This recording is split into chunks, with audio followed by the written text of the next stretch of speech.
Baik, Assalamualaikum warahmatullahi wabarakatuh. Selamat siang teman-teman semua.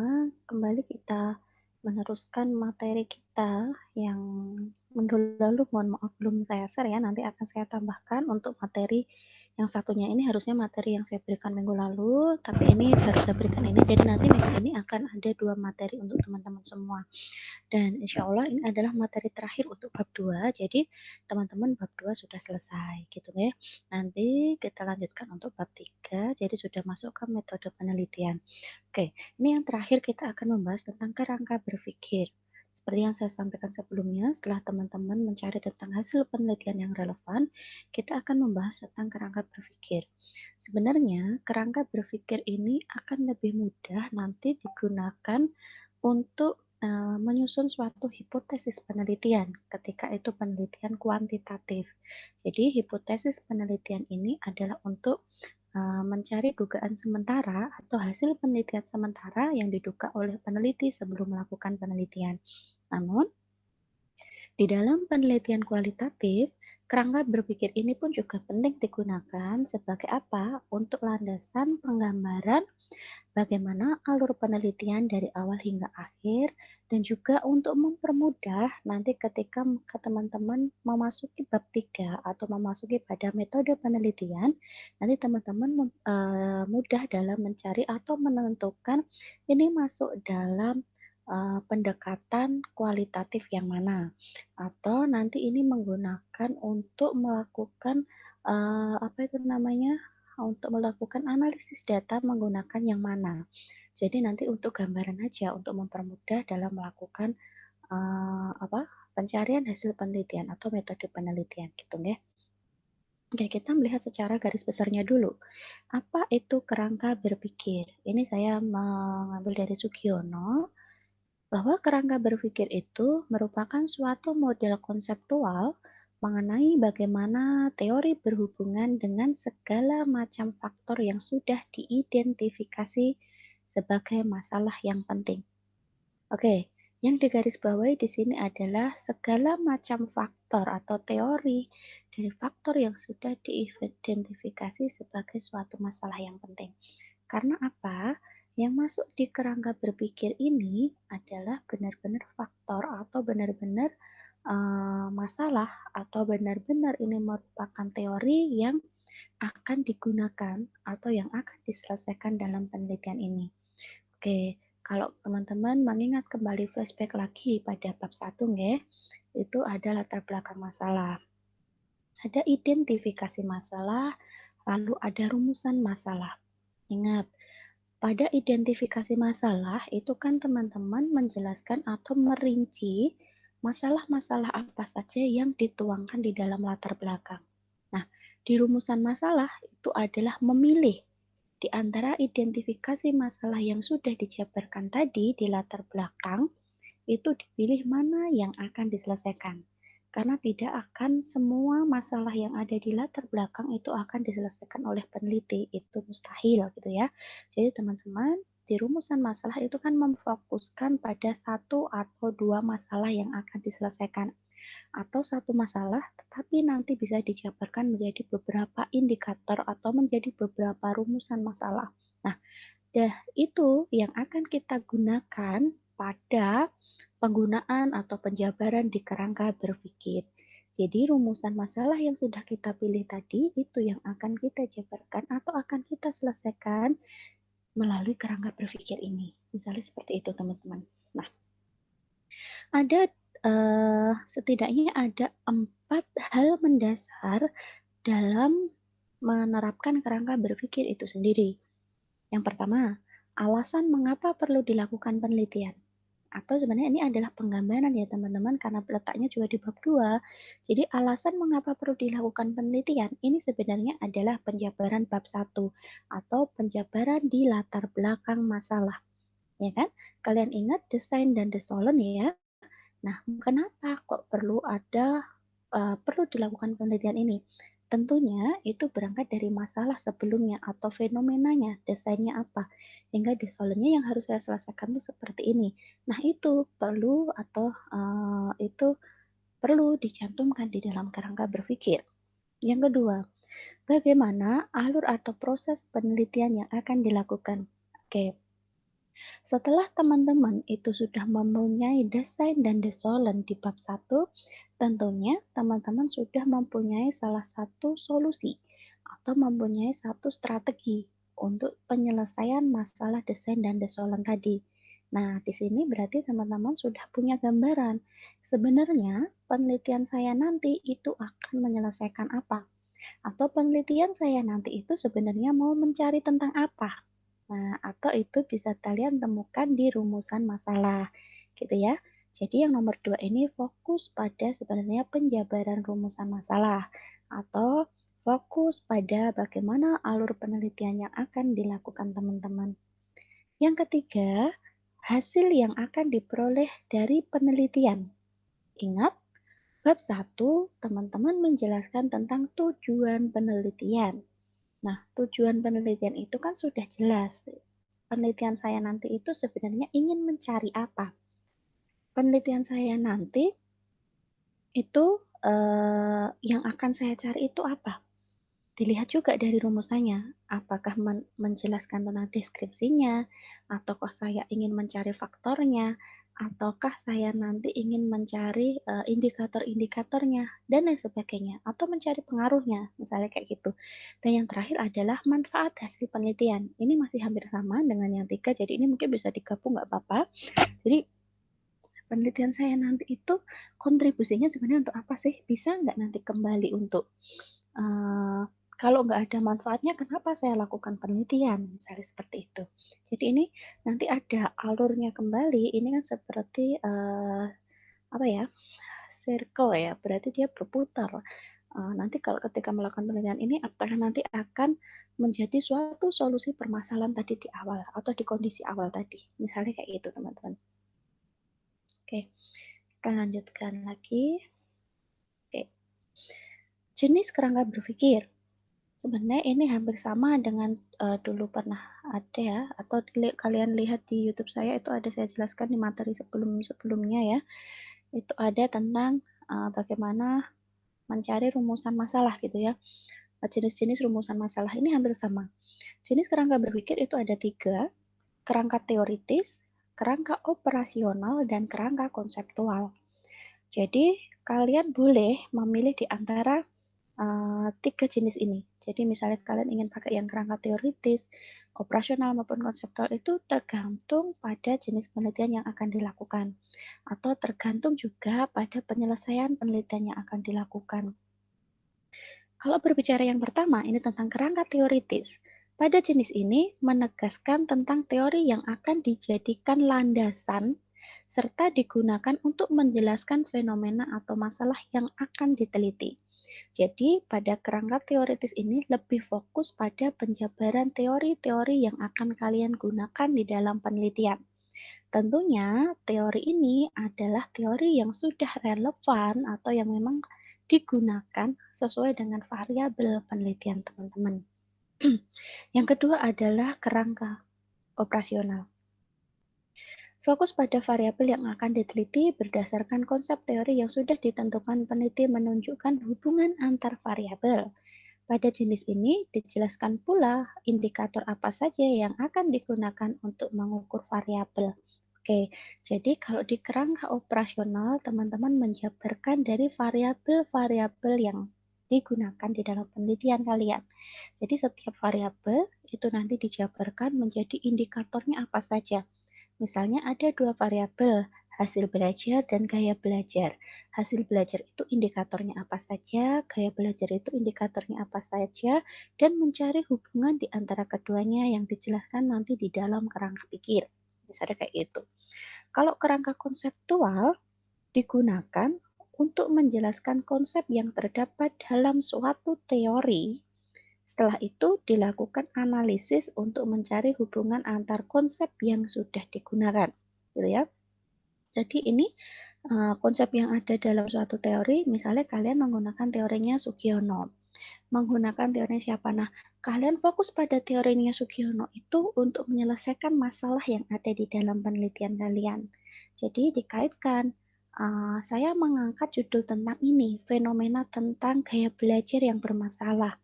Ini saya, menggunakan teori acuan atau teori utamanya menurutnya X.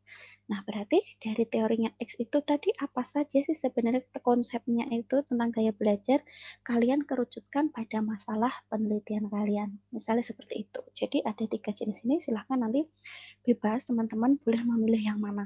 Ini hanya teori sih sebenarnya, nanti kan yang penting kalian bisa mengimplementasikan dalam bentuk wujudnya kerangka pikir.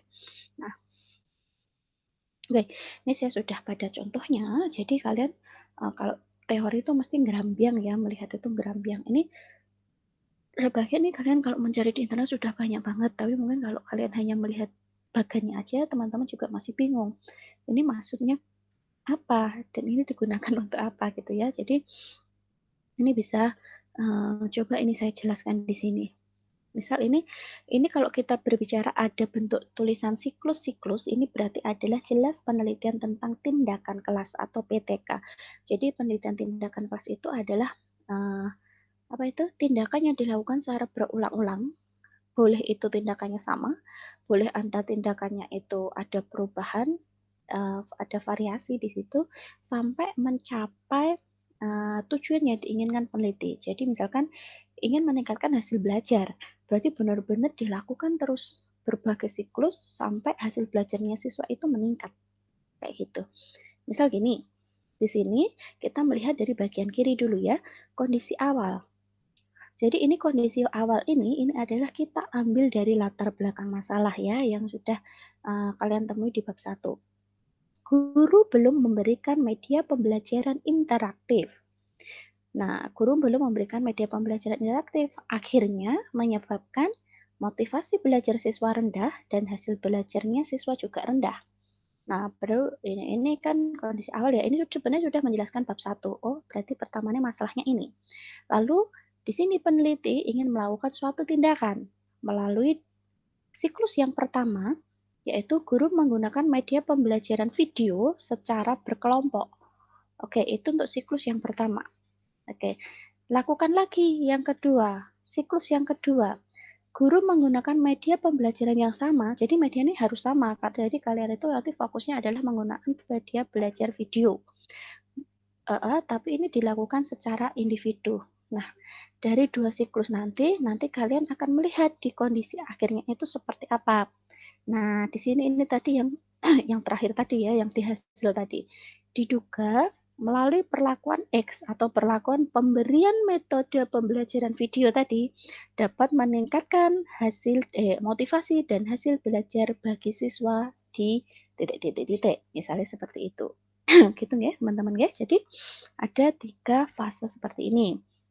Nanti bentuknya nggak seperti ini saya cuma contohkan aja yang cepat aja buatnya. Kalian buat yang lebih bagus lagi, nanti yang penting alurnya adalah seperti itu. Ini contoh PTK atau penelitian tindakan kelas, ini juga bisa nanti penelitian di kualitatif juga boleh. Ada contoh lagi, ini ada beberapa contoh. Nah, ini. Oke, itu tadi sorry, tadi saya kopas dari penelitian saya, jadi belum bisa masuk semua ya. Misalnya ini, kondisi awal pembelajaran IPS. Kita lihat, ini saya jabarkan dua. Kondisi awalnya, yang pertama adalah metode pembelajaran kurang bervariasi. Yang kedua, gaya belajar siswa kurang diperhatikan oleh guru. Menyebabkan dari sini hasil belajar IPS siswa rendah. Ini adalah kondisi awal atau ini kita lihat dari bab 1 atau di latar belakang masalah. Nah, di sini maka dilakukan perlakuan atau diberikan perlakuan oleh peneliti. Oke, ini jelas menggunakan penelitian kuantitatif ya. Nanti kalau kualitatif kalian juga bisa tanpa harus menjadikan dua gini juga boleh. Misal, ini saya menggunakan 2 perlakuan. Ada 2 kelas, kelas eksperimen 1 dan kelas eksperimen 2. Kelas eksperimen 1 itu adalah perlakuan dengan metode PBL tapi dikontrol gaya belajar visual dan auditorial. Kalau kelas eksperimen 2 atau kelas yang satunya sama-sama menggunakan metode, tapi metodenya berbeda, yaitu metodenya think by yourself, dikontrol dengan gaya belajar visual dan auditorial. Jadi kalau kita melihat di sini perlakuannya itu yang beda adalah penerapan metodenya. Tapi untuk variabel pengontrolnya itu sama, yaitu adalah gaya belajar visual dan auditorial. Nah, Hasilnya apa yang diharapkan? Di akhir nanti akan ada pengaruh.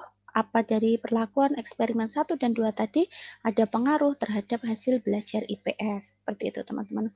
Mohon maaf ini hujan jadi kalau suaranya agak tidak terdengar ya. Oke, lanjutnya ini ada contoh lagi. Ini kondisi awal juga yang di atas. Pembelajaran di SMP Negeri 4 Yogyakarta. Kondisinya adalah metode yang digunakan guru kurang bervariasi, menyebabkan kemandirian belajar siswa itu menjadi rendah. Nah, maka dilakukan juga perlakuan pada 2 kelas. Oke, sama ya, yang satunya pakai PBL, satunya pakai 5E. Akhirnya, untuk apa sih hasilnya? Nah, ini yang dilihat, ini adalah yang paling bawah ini sebenarnya. Adalah ingin melihat adakah perbedaan, jadi perbedaan signifikansi model belajar PBL dan 5E dalam meningkatkan kemandirian belajar. Jadi yang dilihat itu adalah perbedaannya. Ada nggak sih? Atau sebenarnya lebih efektif mana antara menggunakan model PBL dan model 5E di pembelajaran SMP 4 Jogja. Misalnya kayak gitu. Untuk meningkatkan kemandirian belajar. Jadi yang dilihat adalah perbedaan taraf signifikansinya gitu. Oke, gitu nggak teman-teman? Lanjut lagi. Oke. Nah, ini tadi saya ngambil di internet kalau ini ya. Silakan teman-teman nanti bisa melihat. Misalnya ini, kerangka berpikir kinerja Dinas Pendidikan Kabupaten XXX, misalnya gitu. Melihat, nah kalau ini adalah contoh dari pengembangan yang kerangka pikir yang teori tadi, teman-teman. Oke, jadi kita tentukan variabelnya. Oh, karena kinerja Dinas Pendidikan. Oh, kinerja itu berhubungan dengan apa aja? Ternyata kinerja itu variabel yang bisa dicari adalah efisiensi kerja, kerja sama tim, dan hubungan pimpinan dan bawahan. Ini didapat dari mana, Bu, variabelnya? Teman-teman mencari dari kerangka teori, ya. Jadi dari kerangka teori itu indikator kinerja itu apa saja sih? Misalnya kayak gitu. Nah, ini dicari di dalam kerangka teori sebelumnya yang sudah teman-teman lakukan. Misal gini, efisiensi kerja. Efisiensi kerja ini misalnya indikatornya itu apa saja? Adalah berbicara tentang jumlah waktu yang digunakan, jumlah biaya yang digunakan, dan lain sebagainya. Kalau bagian variabel kerja sama tim itu apa saja? Nah, sebagainya kayak gini ya. Nah, di sini nanti akhirnya adalah untuk melihat bagaimana optimalisasi kinerja organisasi Dinas Pendidikan Kabupaten Ponorogo, misalnya kayak gitu. Jadi, ini adalah melihat kerangka pikirnya adalah melihat dari penjabaran variabel-variabel atau ini menggunakan kerangka berpikir dengan pendekatan teori. Oke. Jadi ya teman-teman, silahkan nanti bisa dipilih mau yang mana. Oke. Ada lagi. Melihat dari sekolah inklusif. Ini kondisi awalnya. Oke, di sekolah inklusif itu ternyata ada terdiri dari anak normal dan anak berkebutuhan khusus atau ABK. Nah, ini juga teori teman-teman. Nah, dari kedua hal ini apa yang akan dilihat? Ternyata ingin melihat dua hal atau rumusannya bisa melihat dua hal. Pertama, dilihat dari segi layanan akademiknya. Yang kedua adalah dari segi layanan non-akademiknya. Misal, kalau layanan akademiknya ini adalah peserta didik, kurikulum, sarpras, dan pendidik. Ini berlaku untuk melihat di antara anak yang normal dan anak ABK. Jadi nanti keduanya bisa dilihat dan sebagainya. Sama yang layanan non-akademik pun juga gitu, ingin melihat dari bagaimana yang anak normal dan anak yang berkebutuhan khusus. Oke. Lagi ini yang terakhir ada lagi di sini. Kita melihat kondisi awalnya dulu di mana coba teman-teman. Kita melihat kondisi awalnya berada yang paling atas ya. Kemerosotan nilai moral dan akhlak pada peserta didik. Oke. Di mana ini melihatnya? Ini adalah terjadi sifat kecurangan, egois, tidak bertanggung jawab, dan bersifat individual. Oke, ini kondisi awalnya. Nah, ini ternyata terjadi pada proses kegiatan belajar mengajar di sekolah. Nah, lalu di sini sudah mulai adanya tindakan ya. Berarti di sini ada penerapan model pembelajaran center learning pada mata pelajaran akidah dan akhlak Di sini adalah nanti diharapkan ada pemahaman pada mata pelajaran akidah oh sorry ini tadi ikut yang atas. Ini jadi ini tadi ini agak ribet juga ya, kalau buat jangan seperti ini ya teman-teman. Nah, ini tadi ini masuk dalam, sorry ini masuk dalam kondisi awalnya. Jadi tadi kondisi awalnya kemerosotan moral dan akhlak pada peserta didik, itu dilihat pada ada kasus atau fenomenanya adalah pemahaman pada mata pelajaran akidah dan akhlak itu semakin berkurang. Nah, di sini adalah contohnya tadi terjadi kecurangan dan lain sebagainya. Nah, di sini makanya dilakukan penerapan model center learning pada mata pelajaran akidah dan akhlak. Harapannya atau hasil akhirnya ini adalah terbentuknya jiwa sosial tanggung jawab bla bla bla bla pada peserta didik. Oke, misalnya seperti itu ya teman-teman ya. Jadi kesimpulannya adalah pada dasarnya kerangka pemikiran atau kerangka berpikir itu merupakan suatu konstruksi dari hasil pemikiran secara logis oleh peneliti dan difokuskan untuk menjelaskan variabel yang akan diteliti.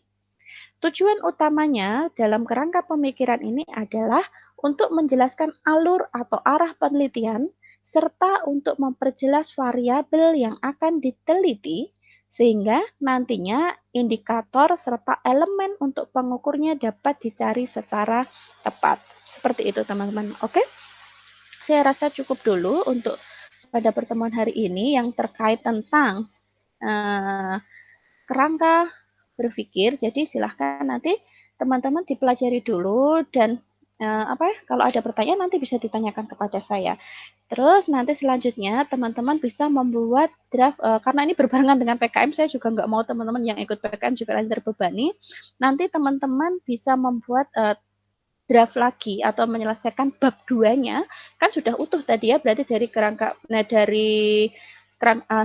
dari kajian teori hingga ke kerangka berpikir. Tapi nanti silahkan itu berproses aja. Jadi nanti ketika sebelum UAS itu teman-teman sudah selesai. Nanti yang bisa sudah membuat duluan bisa untuk konsul kepada saya boleh. Seperti itu teman-teman. Oke, saya tidak memaksa harus patokannya kapan. Jadi nanti sekaligus jalan dengan materi bab 3, nanti teman-teman juga mengumpulkan untuk yang bab 2-nya. Oke, bisa seperti itu nggih. Saya rasa cukup. Terima kasih atas perhatiannya. Wassalamualaikum warahmatullahi wabarakatuh.